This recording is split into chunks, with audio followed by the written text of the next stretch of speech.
Hello, this is Sheshachalam from Astroguide Mysore. So today I'm explaining Buddhimaturya Yoga. So a person or a native who has extraordinary intelligence is covered on this under this yoga. So the criteria for this yoga is that the fifth lord is a benefic.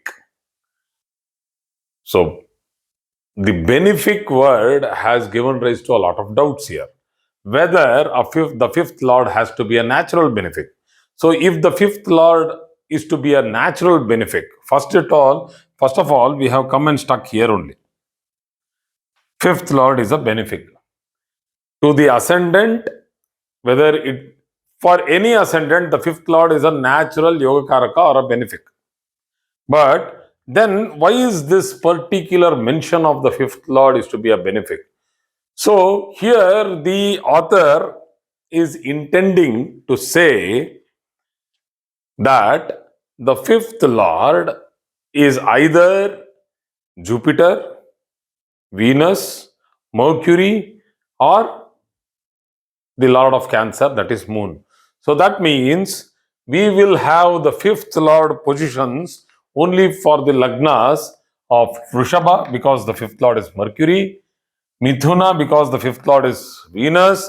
Then we have Leo, fifth lord is Jupiter, and we have 10th house Makara, Makara Rashi, fifth lord is Venus, and you have the 11th house where the fifth lord is 11th sign, where the fifth lord is Mercury, and again we have this particular Rashi which becomes the Lagna, that is Scorpio. We have the fifth house has Jupiter, and last one is Pisces, where the fifth house is Cancer, where yeah, Mithuna I told. So this combination, this combination, we have this combination, we have this and this combination and this. So we have restriction here in this yoga with regard to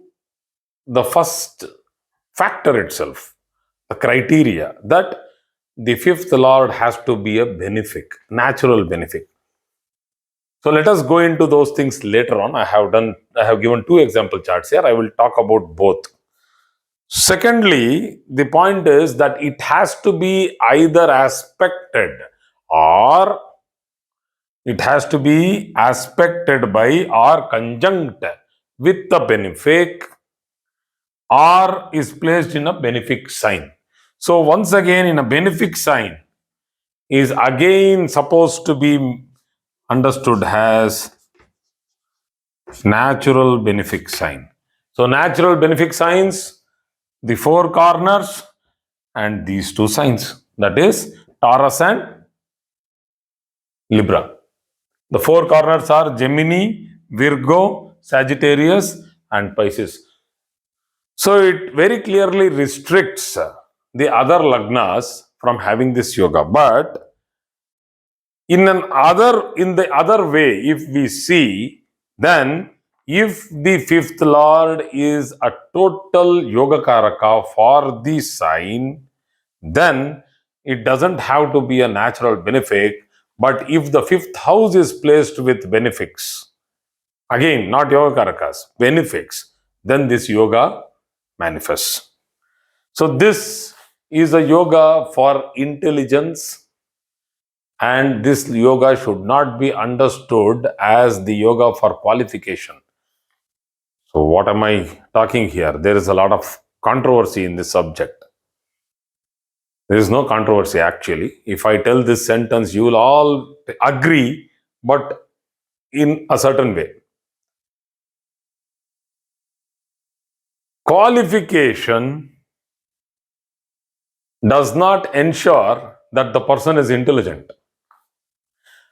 The corollary is that all intellectuals do not necessarily be qualified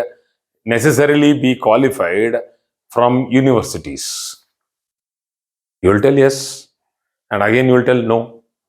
So try to understand this is what this particular yoga is trying to, tell about the native, the intellectuality about the native. So going to the first example, is we have Aquarius ascendant. The fifth lord Mercury is along, it's a natural benefic itself. So the fifth lord is a benefic, so we can use it as a natural benefic here. Is aspected or conjunct with the benefic. I have put Venus there. So Mercury and Venus in the fifth house. So let me put Sun very close by. In the sixth house, it's a great position for Sun in the sixth house. So the fifth lord is along with the benefic in the fifth house itself. Okay, and it is a very strong position. So this particular yoga clearly manifests, that is Buddhimaturya yoga. I have just added some more, masala to this yoga by putting a Sasa yoga and giving a Dhana yoga also. It's as good as the Saraswati and the Lakshmi. Both are there in this yoga. So going to the second chart, this is the chart where this ascendant is naturally not listed down in the yoga. That is, the ascendant does not have the fifth house as a natural benefic lord. The fifth lord is not a natural benefic as per the listings of Jupiter, Venus, Mercury, and Moon. But still, the point here is that the fifth house can be posited with natural benefics, and the fifth lord is well posited. So fifth lord is exalted, aspecting the fifth house, wherein the Lagna lord itself is posited in the fifth house along with a natural benefic Mercury. So beautiful, strong yoga. Actually, more than this yoga is extraordinary. So this is called Buddhimaturya yoga. So I will be going in for other languages also. So after this particular pause, I will be taking up Hindi and Kannada, and then I'll be going in for Hindi. So we'll go for a pause.